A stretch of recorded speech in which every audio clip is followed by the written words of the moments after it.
Bom dia, meus irmãos, tudo bem? Que bênção poder buscar a Deus tão cedinho, né? De madrugada ainda, fazer disso a nossa primeira ocupação do dia, é realmente algo maravilhoso.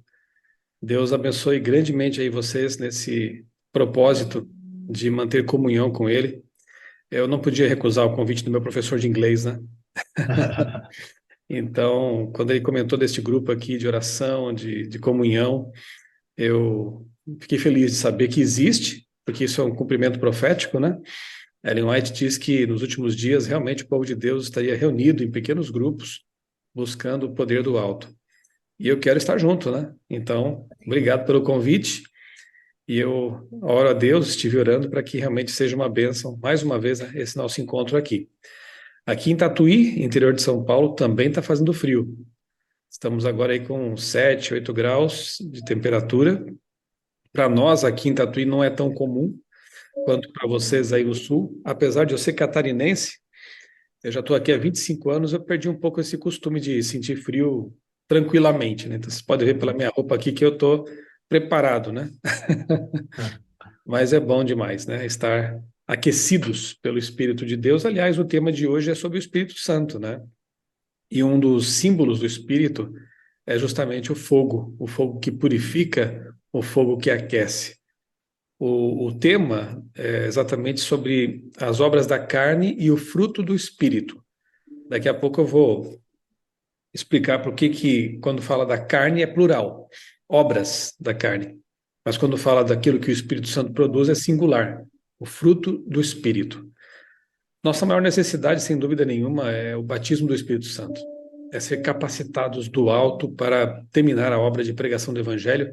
Vocês são aí de Brusque, uma terra pioneira. Os nossos bravos pioneiros, homens e mulheres, ali no século XIX, comecinho do século XX, dedicaram a vida a pregar o evangelho e tinham tão poucos recursos, né? Eles não tinham redes sociais, não sonhavam que um dia poderíamos estar pregando o evangelho pela internet, né? Ou fazendo reuniões, pessoas de vários lugares. Eu tenho 2 classes bíblicas por semana pelo Zoom e há pessoas ali do Canadá, Estados Unidos, da Europa, e é maravilhoso assim ter um grupo de pessoas de vários lugares do mundo estudando a palavra de Deus. Então, com certeza os pioneiros não imaginavam que um dia isso seria possível, né? Eles não dispunham de rádio, TV, sistema de comunicação, imprensa ainda estava para começar seus primeiros passos, né, em 1900. Então, a imprensa adventista, eu digo. Então, notem quantos privilégios nós temos hoje, mas precisamos de algo especial que eles tiveram, que é o batismo do Espírito Santo, esse poder incalculável, né, imensurável de Deus colocado à nossa disposição. Mas para receber esse batismo, precisamos entender o dom, precisamos entender o que significa o Espírito Santo realmente, né? Tanto quanto pudermos entender daquilo que é revelado na Bíblia. E saber também que, se essa é a nossa maior necessidade, e se capacitados por Ele, nós faremos maravilhas para Deus, obviamente que o inimigo de Deus, Satanás, faria de tudo para impedir essa obra. E uma das frentes em que o diabo trabalha para impedir, 2 delas, né? Uma delas é a indiferença para com o Espírito Santo. Então, tem pessoas hoje que vivem como se não precisassem dele. Ateus funcionais, quase, né? Pessoas que bloqueiam a ação do Espírito Santo na vida por uma série de motivos aí, de várias formas, né? Bloqueiam a ação do Espírito. E, por um lado, seria então a indiferença, e por outro, seria a incompreensão. Se há uma doutrina que vem sendo atacada, distorcida, mal compreendida, é a doutrina da Trindade, especialmente no que diz respeito à terceira pessoa, que a gente chama assim, né?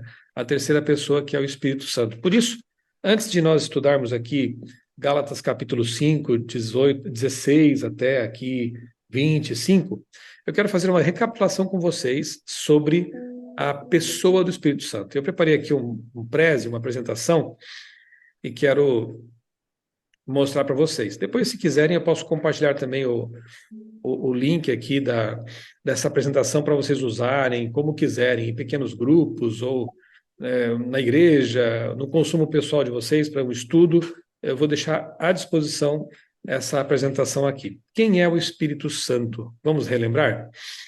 Primeiramente, o texto que nos vem à mente aí é João 14, né, a promessa de Jesus, quando ele diz que eu vos enviarei o outro consolador, né? A palavra grega ali, parácletos, né? O paracletos, é aquele que é chamado para estar ao lado de alguém, conforta, defende, apoia, né? Como se fosse um advogado de defesa. Então, eu não consigo conceber a ideia de que uma energia impessoal, fria, pudesse ser o nosso defensor, o nosso advogado. Isso aqui já pressupõe uma personalidade.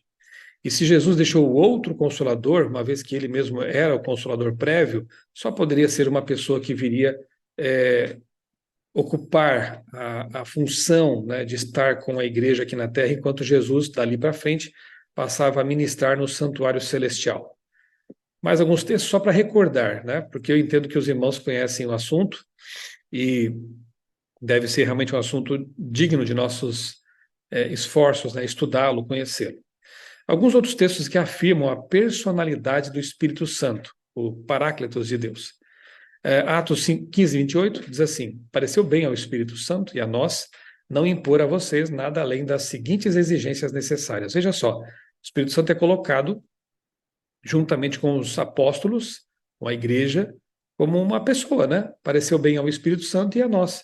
Estão ali juntos, né? Tomando decisões, dirigindo os rumos da igreja. Aliás, Atos dos Apóstolos, há quem diga que o título mais apropriado seria Atos do Espírito Santo, né? Apocalipse 22, 17 diz: o Espírito e a noiva, que é a igreja, dizem: vem. Olha só, uma energia não convida, uma energia não toma decisões, e por aí vai, né? Outro texto, Filipenses 2:1. Se por estarmos em Cristo nós temos alguma motivação, alguma exortação de amor, alguma comunhão no Espírito, alguma profunda afeição e compaixão. Vejam, só se pode ter comunhão, uma comum união com pessoas, entre pessoas. E aqui Paulo usa a expressão comunhão no Espírito.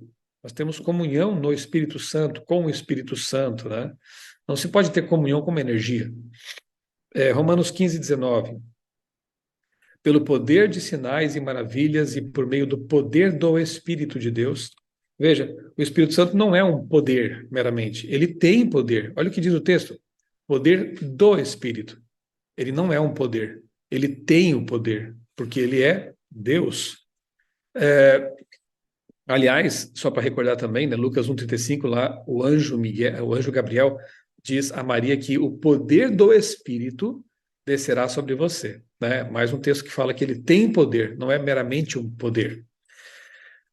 Atos 5:3, Hebreus 10:29, você pode mentir ao Espírito Santo, você pode ultrajar, ofender o Espírito Santo. Ninguém mente a uma energia, ninguém ultraja, ofende uma energia.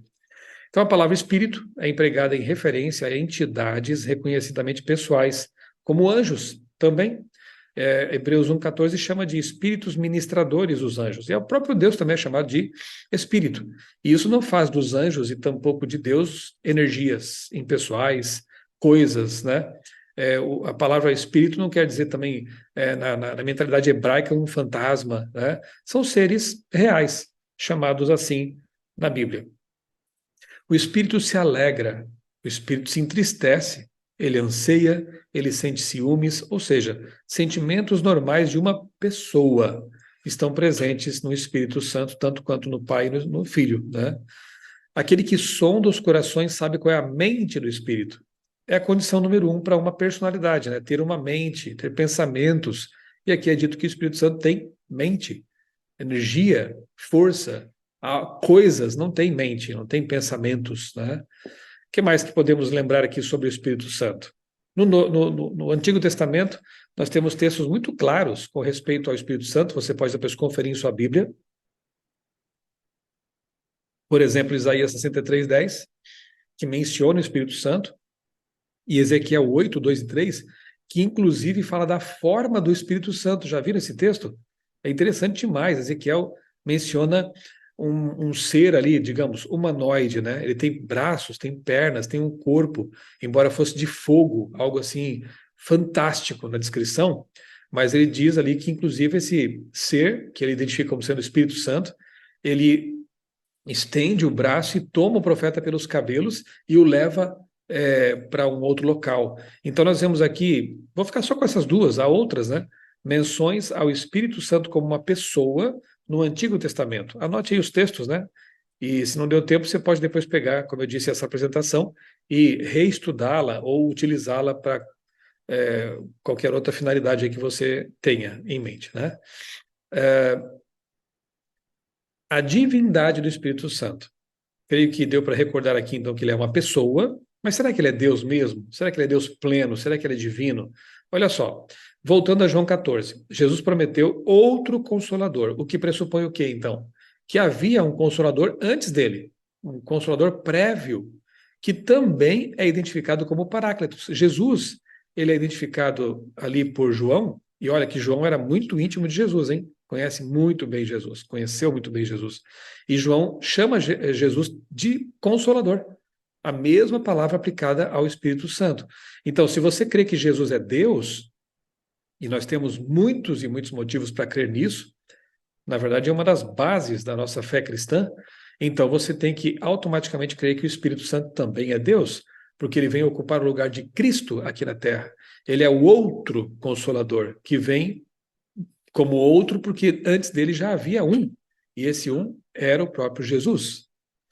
Não tem sentido dizer que Jesus era o consolador pessoal que foi substituído, né, foi sucedido por uma força, uma energia impessoal.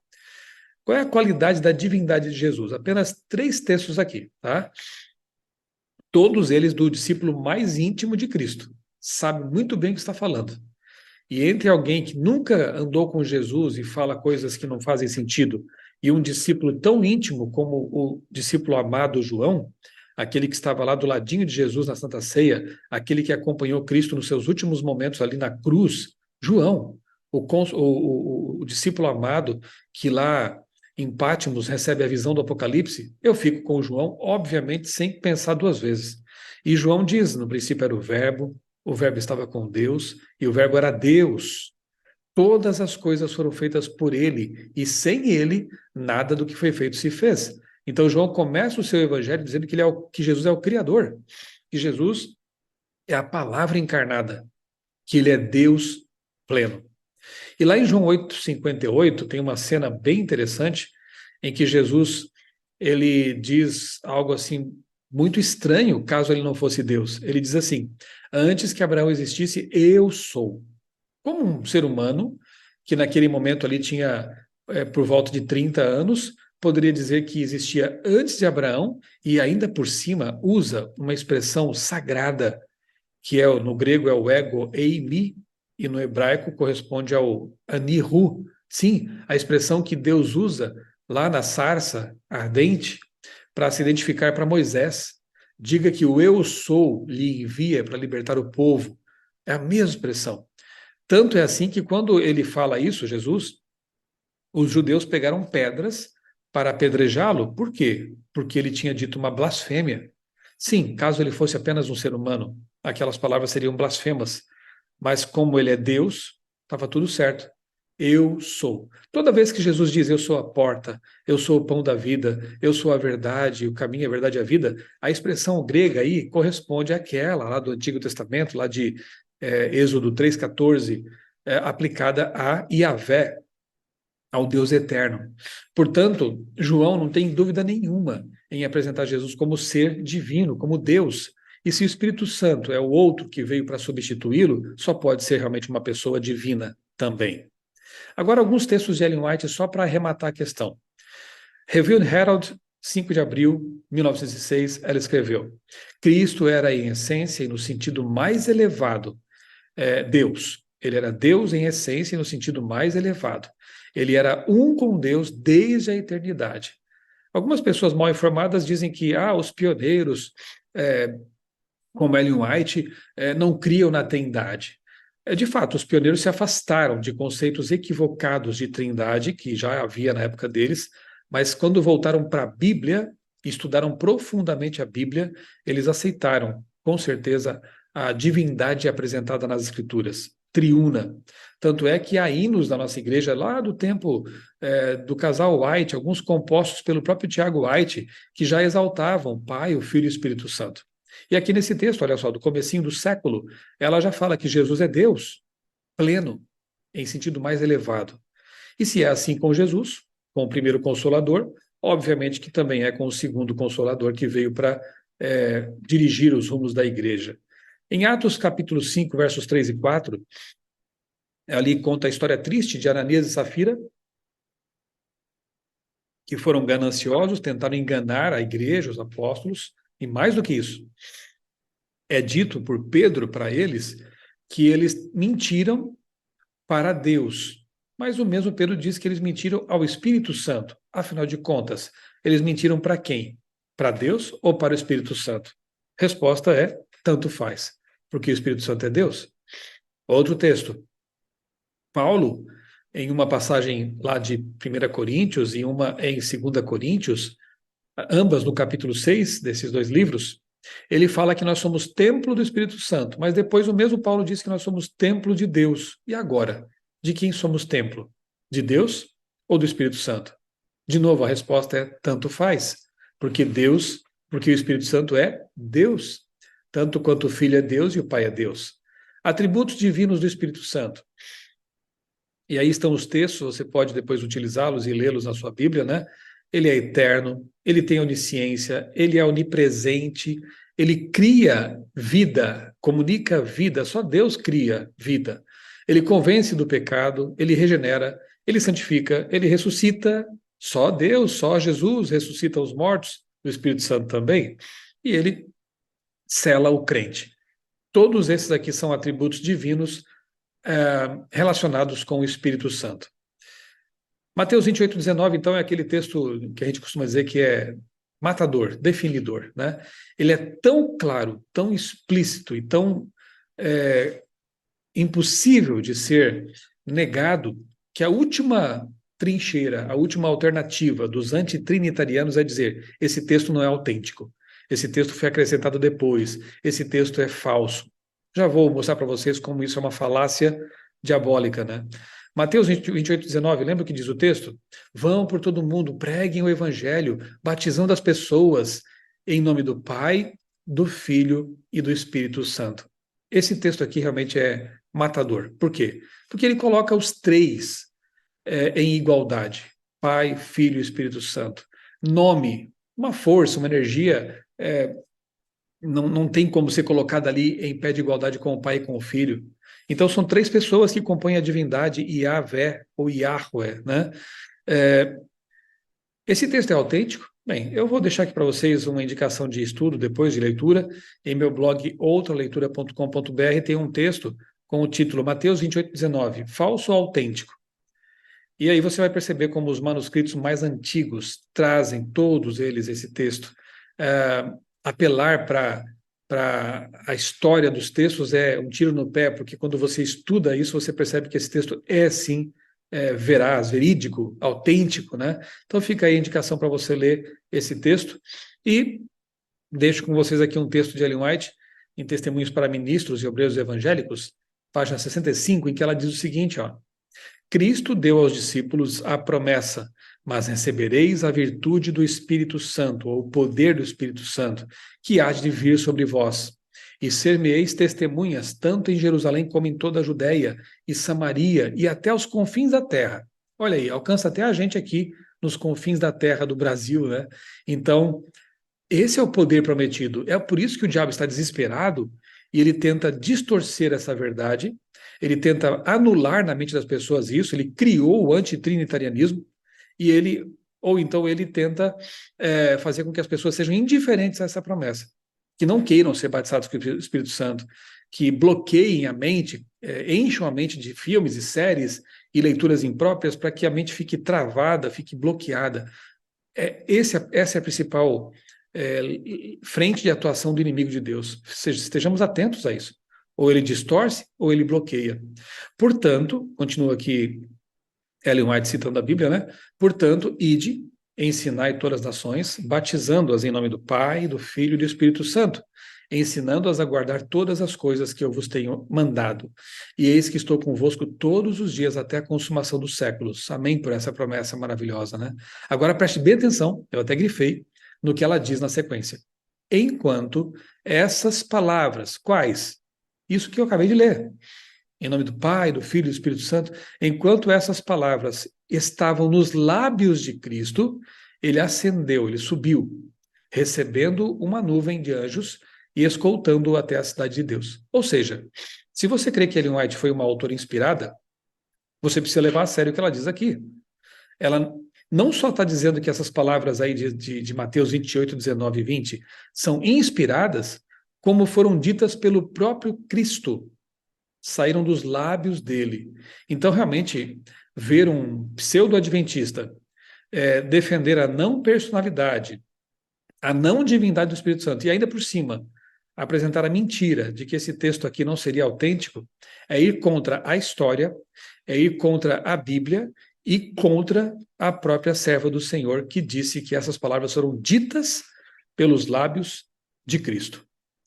E mais um texto aqui do livro Evangelismo agora. Precisamos reconhecer que o Espírito Santo, que é tanto uma pessoa como o próprio Deus, gente, eu não sei como ela poderia ser mais clara, né? Reconhecer que o Espírito Santo, que é tanto uma pessoa como o próprio Deus, está andando por esses terrenos. O Espírito Santo tem personalidade. Do contrário, não poderia testificar ao nosso espírito, à nossa mente, ao nosso coração, e com o nosso espírito que somos filhos de Deus. Deve ser também uma pessoa divina. Do contrário, não poderia perscrutar, sondar os segredos que jazem ocultos na mente de Deus. Esses textos aqui do evangelismo são tão claros que alguns novamente vão para a última trincheira que eles têm. Ah, eles foram manipulados, foram alterados pela CPB. Tá bom, então vamos ver o original. Não é difícil, né? Os textos de Ellen White foram escritos em inglês, não é nem em grego, nem hebraico. Dá para a gente dar uma olhada aqui, né? Ali acima você tem aquilo datilografado e logo abaixo a letra dela, a caligrafia dela. E esses materiais estão todos lá no White State, no Centro White, né, da Conferência Geral, e cópias deles estão em todos os centros White credenciados espalhados pelo planeta. Então, isso está disponível, né? Veja só, three persons, the Father, the Son and the Holy Spirit. 3 pessoas, Pai, Filho e Espírito Santo. E mais abaixo, falando do Espírito Santo, né, o Confortador, o Consolador, diz que ele personifica Cristo. E apesar de ser uma personalidade distinta. Então, o Espírito Santo ele veio aqui para personificar Jesus, para nos trazer os ensinamentos de Cristo, para nos confortar como Cristo confortava, mas ele é uma personalidade, uma pessoa distinta de Cristo. Alguns tentam misturar as coisas aí. E a caligrafia dela está ali provando, né? Outro, ali do livro Evangelismo, né? Ela fala de 3 pessoas viventes lá no trio celestial. Olha que interessante. Os 3 seres viventes do trio celestial. E abaixo, de novo, ela diz: o Santo Espírito, o Espírito Santo, é uma pessoa. Então, olha, seria muita desonestidade a pessoa apelar para esse argumento que não tem sentido, para dizer que não, os originais foram manipulados, como se nós aqui na CPB não fizéssemos outra coisa senão ficar distorcendo os textos de Ellen White ao traduzi-los para o português. O que nós ganharíamos com isso? A não ser a condenação de Deus por alterar textos sagrados, né? Bem, e aqui para finalizar essa recapitulação, à medida que os santos no reino de Deus são aceitos no amado, eles ouvem. Gente, só para vocês terem uma ideia do contexto, esse texto aqui fala já dos salvos na glória, ok? Vinde benditos de meu Pai, possuí por herança o reino que vos está preparado desde a fundação do mundo. E então harpas de ouro são tocadas, e a música flui por todo o exército celestial. E eles, os remidos, se prostram e adoram. Quem? O Pai, o Filho e o Espírito Santo. E depois? O que eu vi depois? É uma visão, né? Ela viu um encontra o outro, os remidos, e eles dizem, enquanto se abraçam, com o rosto brilhando com a glória de Deus, foi você que trouxe a verdade para mim. E eu não quis ouvir a princípio, mas, eu sou tão feliz. Que encontro, que encontro.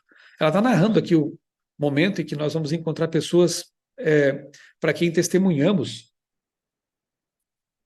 pessoas com quem estudamos a Bíblia Sagrada e que vão nos agradecer. E nós também vamos agradecer outras pessoas que levaram a mensagem, trouxeram a mensagem para nós. E diz nessa cena maravilhosa que os remidos vão se prostrar, vão se ajoelhar e vão adorar o Pai, o Filho e o Espírito Santo. Se o Espírito Santo fosse uma coisa ou uma energia, ele jamais poderia ser adorado. Mas a Trindade Divina será adorada pela eternidade.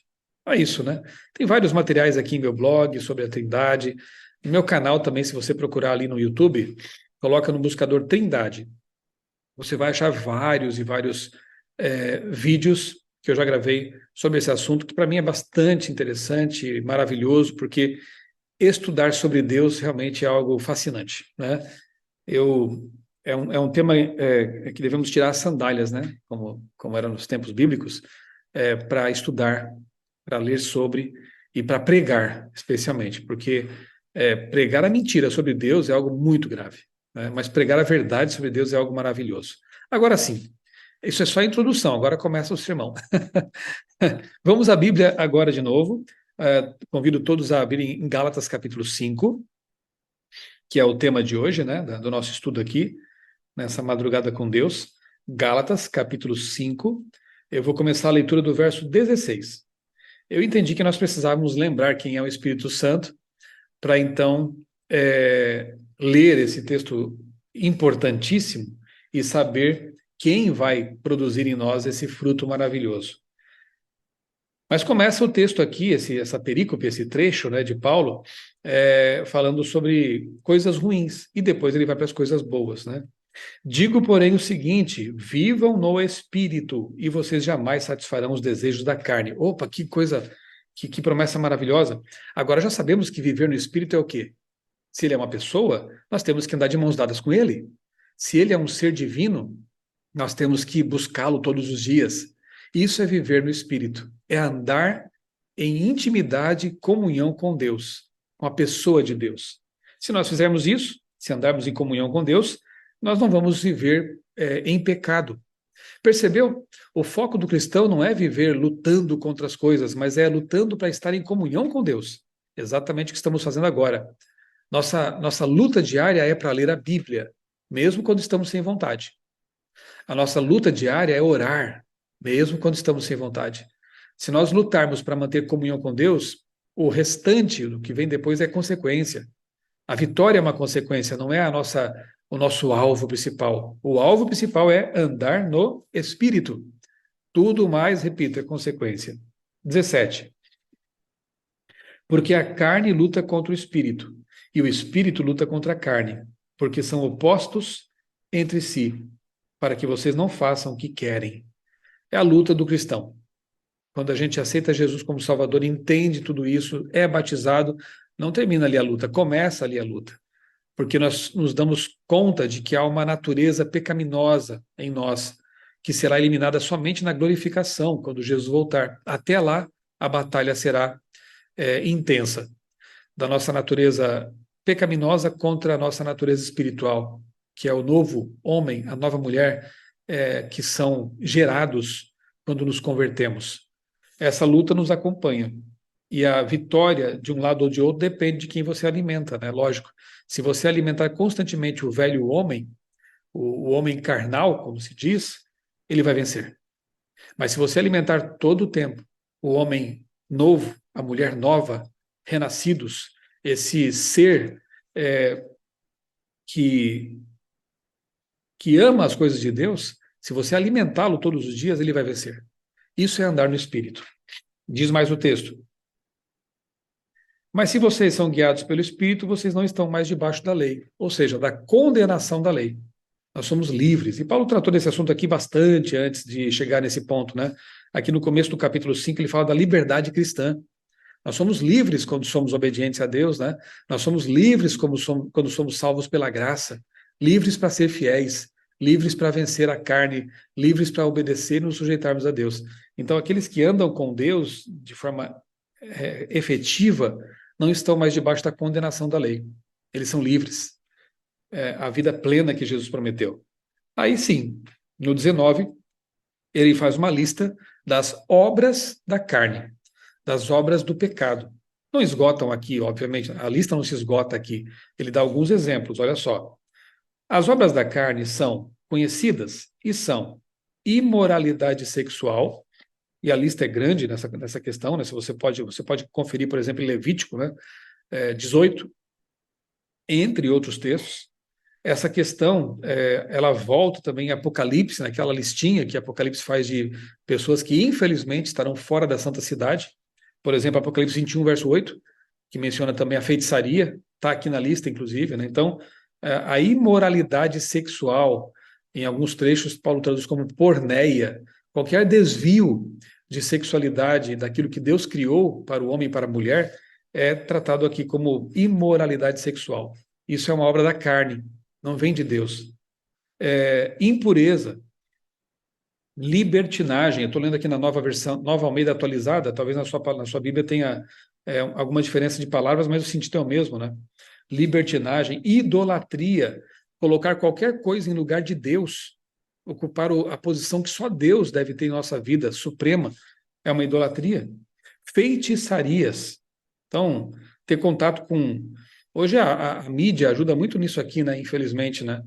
Basicamente, quase todas as produções da indústria cultural hollywoodianas trazem ali pitadas ou doses cavalares de magia, de sobrenatural, de feitiçaria. Deus quer que nós mantenhamos distância disso.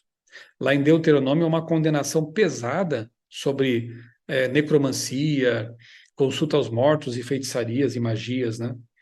Inimizades, rixas, ciúmes, iras, discórdias, divisões, facções. Deus não se agrada de que seu povo fique desunido em facções, em panelinhas, como dizemos hoje, né?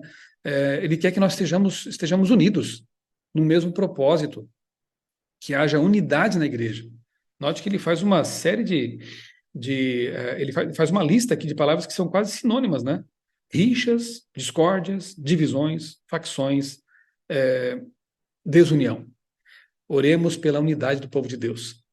É um corpo, né, igreja, e esse corpo tem várias partes diferentes, mas que tem que estar conectadas, unidas no mesmo propósito. Ele cita aqui também bebedeiras. Nós poderíamos expandir o conceito para a intemperança, né?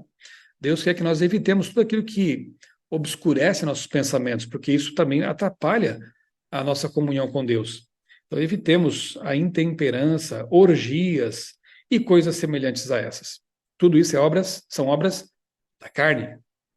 Declaro a vocês, como antes já o preveni, que os que praticam tais coisas não herdarão o reino de Deus. Olha, irmãos, eu não sei quanto a você, mas eu quero herdar o reino de Deus, eu quero ir para o céu, eu quero viver com Deus, com o Espírito Santo, com Jesus, com os salvos. E, nas palavras inspiradas de Paulo, quem pratica todas essas coisas dessa lista aí, que não se esgota aí, infelizmente, não estará lá. No céu não há lugar para essas coisas aqui. Há lugar para o que vem depois aqui, ó. Mas o fruto do Espírito é... Você percebeu que obras da carne é plural e a lista de coisas que vem depois é singular? O fruto do Espírito mas é um monte de coisas. Porque, olha, infelizmente, quem vive em pecado, ele pratica muitas e muitas coisas erradas, mas quem anda com Deus tem uma vida em que esses gomos, vamos colocar assim, pensa numa tangerina, ou aí no sul uma bergamota, né? Pensa nesse fruto que tem vários gomos. É um fruto, mas são vários gomos. Se você anda no Espírito, se você tem comunhão com a pessoa divina do Espírito Santo, você vai produzir todos esses gomos na sua vida. Quer ver quais são? Já começa com o maior deles, o amor. O fruto do Espírito é amor. E amor vem de Deus. Deus é amor. Sem Deus, nós não podemos produzir esse fruto, esse gomo maravilhoso. É amor, alegria. Você quer ser feliz? As pessoas buscam a felicidade em tantas coisas, né? E frequentemente não a encontram. Agora, quando você tem Deus, você tem tudo. E eu já vi pessoas que vivem uma vida muito, muito simples, né? E Deus nos convida a ter uma vida simples, despojada, né? Desprendida, e que são felizes. São felizes com coisas simples da vida, porque tem Deus na vida. Quem tem Deus tem tudo. Quem não tem Deus não tem nada, mesmo que tenha muitas coisas, né? Então, a felicidade verdadeira não é humana, não é produzida por você. Ela é um fruto do Espírito. Paz. O mundo está despencando ao redor de nós. É, corrupção, intolerância, desrespeito, imoralidade, guerras, terremoto em São Paulo, irmãos. Quem diria? Sempre nos disseram que aqui não tem falha tectônica. Nós estamos no meio de uma placa. Anteontem tivemos um terremoto no litoral de São Paulo. Algumas pessoas aqui em Tatuí sentiram o tremor, longe de lá. Ali no Vale do Ribeira foi 4 ponto alguma coisa graus. Estradas foram rachadas, né? Nós tivemos aí, estamos infelizmente tendo aí enchentes, né? No Rio Grande do Sul. Eu tenho acompanhado aí o resultado desse ciclone que passou perto de vocês e que trouxe de novo estragos e tragédias. Quanta coisa acontecendo. E a nossa tendência ao acompanhar tudo isso é ficar perturbados, né? Mas quando temos Deus na vida, a gente, mesmo com tanta coisa ruim ao redor, a gente sente paz. A paz que vem daqueles que sabem que Deus é soberano e que Ele vai resolver tudo isso em breve. Então, a paz é um fruto do Espírito. Longanimidade, que é paciência, né? Ter paciência, não revidar as provocações, não ser aquele indivíduo que paga o mal com o mal, né? Paciência, benignidade, bondade, fidelidade. Quer ser fiel à sua esposa, ao seu esposo, de verdade, de todo o coração, com integridade, busque a Deus. Quer ter um marido fiel, uma esposa fiel, busque-o no Senhor. Busque alguém verdadeiramente convertido, porque a fidelidade verdadeira, ela não é produzida pelo ser humano com esforço humano. O ser humano tende para a infidelidade. É um fruto do Espírito. Então, se você quer ser fiel de verdade, busque a Deus. Tenha comunhão com Deus. Mansidão, domínio próprio. Contra essas coisas não há lei, não há condenação. E os que são de Cristo Jesus crucificam a carne com as suas paixões e os seus desejos. Se vivemos no Espírito, andemos também no Espírito. Não nos deixemos possuir de vanglória, provocando uns aos outros, tendo inveja uns dos outros. Andar no Espírito. E eu volto à questão principal. Para que você possa ter o fruto do Espírito em sua vida, você precisa andar com o Espírito Santo todo o tempo em sua vida. Você precisa ter comunhão íntima com Deus. Quer que esses frutos, esses gomos se reproduzam em sua vida e quer anular as obras da carne que antes talvez fossem presentes em sua vida, ande com aquele que tem o poder, todo o poder. Ele vai transformar você. Ele vai transformar o seu caráter e você será uma nova criatura, cheia de paz, cheia de alegria, cheia de esperança, cheia de fidelidade, mansa, que se domina e, sobretudo, uma pessoa cheia de amor, porque é o amor que arrasta, é o amor que transforma, é o amor que toca vidas, não só as palavras. E, às vezes, até menos as palavras do que realmente a vida que é uma Bíblia viva, né? Que realmente toca as pessoas e faz com que elas desejem ter aquilo que a gente tem. Deus nos ajude, meus queridos irmãos, para que possamos realmente andar no Espírito todos os dias, ter comunhão com Ele e ser batizados por Ele, para que esses frutos maravilhosos, esses gomos do fruto maravilhosos, sejam uma realidade em nossa vida. Deus abençoe vocês aí em Santa Catarina, essa igreja querida, e que todos os planos de vocês, tanto de comunhão com Deus quanto de evangelismo, possam se cumprir segundo a vontade de Deus e pelo poder do Espírito Santo. Esse é o meu desejo, essa é a minha oração para todos nós esta manhã. Amém.